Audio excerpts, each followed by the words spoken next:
अस्सलामुअलैकुम। आज हमने जो टॉपिक डिस्कस करना है उसका नाम है strain energy in D form materials. अब strain energy in D form material वाला टॉपिक स्टार्ट करने से पहले आप डिफ़ाइन करना कि स्ट्रेन एनर्जी होती क्या है। स्ट्रेन एनर्जी बेसिकली वो एनर्जी है जो पाई जाती है उस मटीरियल में जिसको हम डी फॉर्म करते हैं।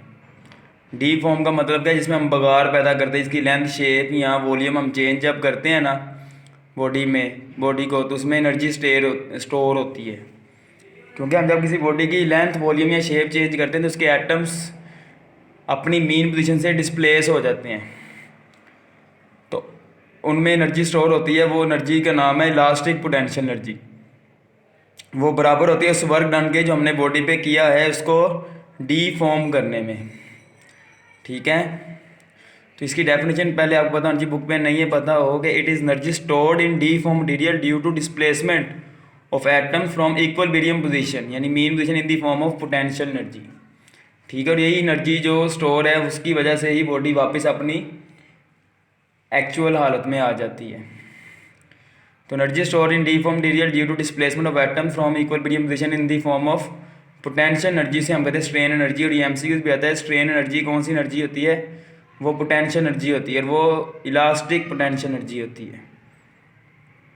अब हम इसको एक्सप्लेन करते हैं। अब एक्सप्लेनेशन हेडिंग दे दें या strain energy in D form material पूरी हेडिंग ही दे देना आप।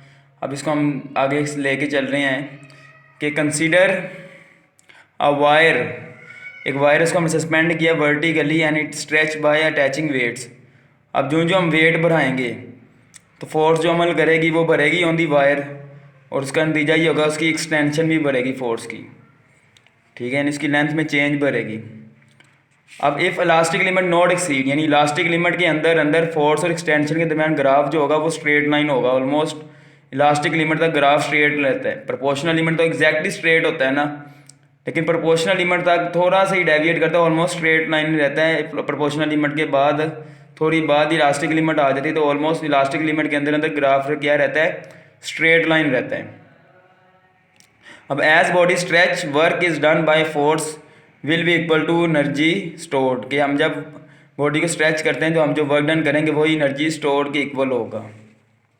अब हम उसका फॉर्मूला ड्राइव कर रहे हैं। इसके लिए हम यहाँ पे ग्राफ ड्रा करेंगे फोर्स और एक्सटेंशन के दरमियान, जो हमारे पास स्ट्रेट लाइन आएगा पहले, बाद में क्या हो जाएगा कर्व, जिस तरह कि हमने कल पढ़ा था।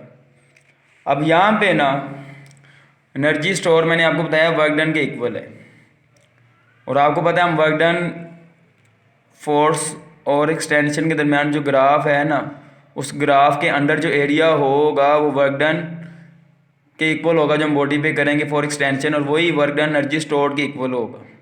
जैसे आपने फर्स्ट ईयर में चैप्टर नंबर 4 में पढ़ा था, फोर्स और डिस्प्लेसमेंट के दरमियान जो ग्राफ होता है उसके अंडर एरिया हमें वर्क डन बताता है। अब यहाँ पे मैं लेंथ L1 के लिए एनर्जी स्टोर्ड का फॉर्मूला ड्राइव कर रहा हूँ। ठीक है, तो आप ये देखें यहाँ पे कि let we want to find energy stored for extension L1। अब it can be seen that force for extension L1 varies from 0 to F1। ऐसे ही है कि हम जब लेंथ L1 चेंज कर रहे हैं, फोर्स कांस्टेंट नहीं है, वो चेंज हो रही है 0 से लेके F1 तक, यानी यहाँ पे work done due to variable force हो रहे हैं। तो hence we will find work by graphical method. हम यहाँ पे here we find work will by graphical method. तो हम यहाँ पे L1 एक्सटेंशन तक फोर्स वेरिएबल है, वो 0 से F1 तक चेंज हो रही है, लेकिन अगर L1 एक्सटेंशन से पहले मैं वेरी स्मॉल पार्ट लेता हूँ इस ग्राफ का, या very small extension delta x से लेता हूँ, तो उसके लिए फोर्स ऑलमोस्ट कांस्टेंट होगी। जिस तरह ग्रेविटेशनल फील्ड में मैं वेरी स्मॉल डिस्प्लेसमेंट लेता हूँ, वेरी स्मॉल हाइट की बात करूँ तो उसके लिए force of gravity almost constant होती है। अब यहाँ पे ये वेरी स्मॉल एक्सटेंशन जो है उसके कोरिस्पॉन्डिंग जो एरिया, शेडिड एरिया एक रेक्टेंगुलर स्ट्रिप की सूरत में है, तो इस रेक्टेंगुलर स्ट्रिप का जो एरिया होगा ना वो उस वर्क डन के बराबर होगा जो हम इतनी एक्सटेंशन के लिए करेंगे डेल्टा एक्स के लिए।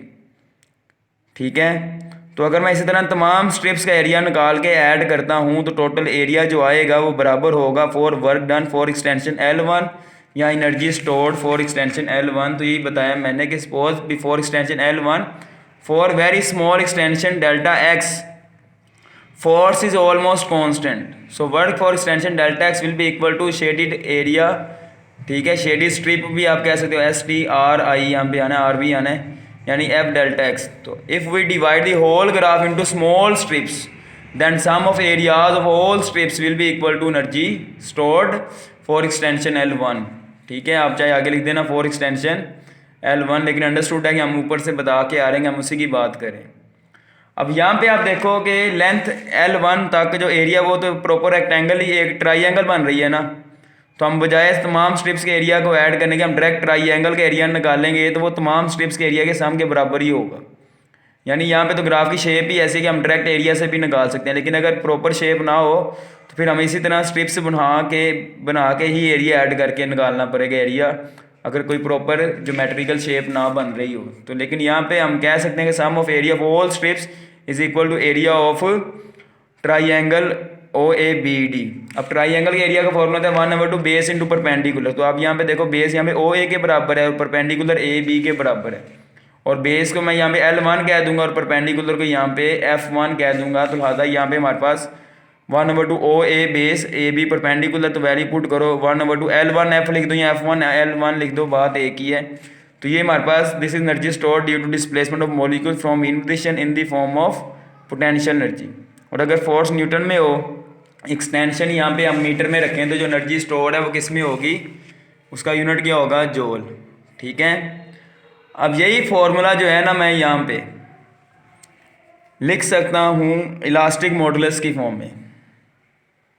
ठीक है, तो we can write energy in the form of elastic modulus if A यहाँ पे एरिया ऑफ क्रॉस सेक्शन है और length total length of the wire L है। तो इलास्टिक मॉडुलस का फॉर्मूला आपने पढ़ा था स्ट्रेस ओवर स्ट्रेन। हम यहाँ पे इलास्टिक मॉडुलस यंग मॉडुलस वाला लेके चल रहे हैं, मैं सिंबल Y लिखने बजाय E ही लिख रहा हूँ।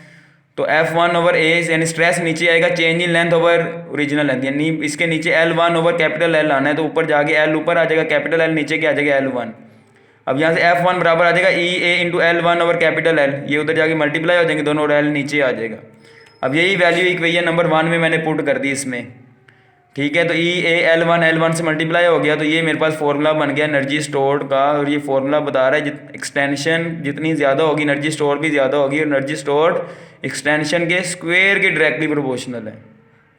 आपने ये नहीं कहना सर इस फॉर्मूले तो एक्सटेंशन के डायरेक्टली प्रोपोर्शनल है, लेकिन यहाँ पे आप देखो, आप जब एक्सटेंशन बढ़ा रहे हैं फोर्स भी बढ़ा रहे हैं, तो हम यहाँ से डिसीजन नहीं लेंगे, आपने इसके मुताबिक जवाब देना है। क्योंकि जब यहाँ पे हम एक्सटेंशन चेंज करेंगे बाकी कोई और चीज़ चेंज नहीं हो रही, तो यही आपको एग्जैक्ट आंसर देगी। अगर आपसे कहें एनर्जी स्टोर किसके डायरेक्टली प्रोपोर्शनल है, एक्सटेंशन या एक्सटेंशन का स्क्वायर, तो आपने एक्सटेंशन के स्क्वायर पे टिक करना है, ना कि एक्सटेंशन। ठीक है, आपने सिंपल एक्सटेंशन पे टिक नहीं करना, एक्सटेंशन स्क्वायर पे करना है। अब area method is general method, आपको पता होना चाहिए। ये मैंने तो अभी तक जो डिस्कशन की है वो तो स्ट्रेट लाइन ग्राफ वाले रीजन में की है ना, तो ये नहीं समझना कि हम ग्राफ वाला ये जो ग्राफिकल मेथड है सिर्फ उसी रीजन में इस्तेमाल कर सकते हैं जहाँ पे ग्राफ स्ट्रेट लाइन होगा, या इलास्टिक लिमिट के अंदर हम इस्तेमाल कर सकते हैं। ये जनरल मेथड है। तो ये बताया कि area method is general method, it can be applied in elastic and non elastic region. ठीक है, for extension L1 to L2, अगर मैं L1 से L2 एक्सटेंशन की बात करता हूँ तो मैं ये जो एरिया है ना ऑफ ट्रेपीजियम ABCD इसकी बात करूँगा। ट्रेपीजियम वो ज्योमेट्रिकल शेप है इसमें दो साइड पैरेलल होती हैं, देखें इसमें दो साइड पैरेलल हैं, इनके दरमियान एंगल 0 है। तो यही बताया मैंने, for extension L1 to L2 energy store will be area of trapezium OABCD। और अगर मैं O से लेके G तक एक्सटेंशन को लेके चल रहा हूँ, फिर पूरा एरिया OHG जो है वो बराबर होगा किसके, एनर्जी स्टोर्ड के। ठीक है, तो आपको ये टॉपिक बहुत अच्छे तरीके से आना चाहिए। सबसे पहले स्ट्रेन एनर्जी को डिफाइन किया हमने, फिर हमने डिस्कशन की सारी कि हमारे पास हम यहाँ पे लीनियर डिफॉर्मेशन को लेके चल रहे हैं। तो ये नहीं समझना कि एनर्जी स्टोर सिर्फ लीनियर डिफॉर्मेशन में होती है, वॉल्यूमेट्रिक चेंज हो, शेप में चेंज हो, उस केस में भी हमारे पास एनर्जी स्टोर्ड हो सकती है। ठीक है, लेकिन हमारे सिलेबस में यहाँ पे लीनियर डिफॉर्मेशन के लिहाज से डिस्कशन की जा रही है और हमने उसी के लिहाज से यहाँ पे बात आपको बताई है। ठीक है, अगर वॉल्यूमेट्रिक चेंज हो रही हो तो फिर हम यहाँ पे बल्क मॉडुलस के हवाले से डिस्कशन हमने करनी थी। ठीक है, क्लियर। तो आज का लेक्चर हमारा यहाँ पे कंप्लीट होता है, इसे आप देखिएगा बुक से।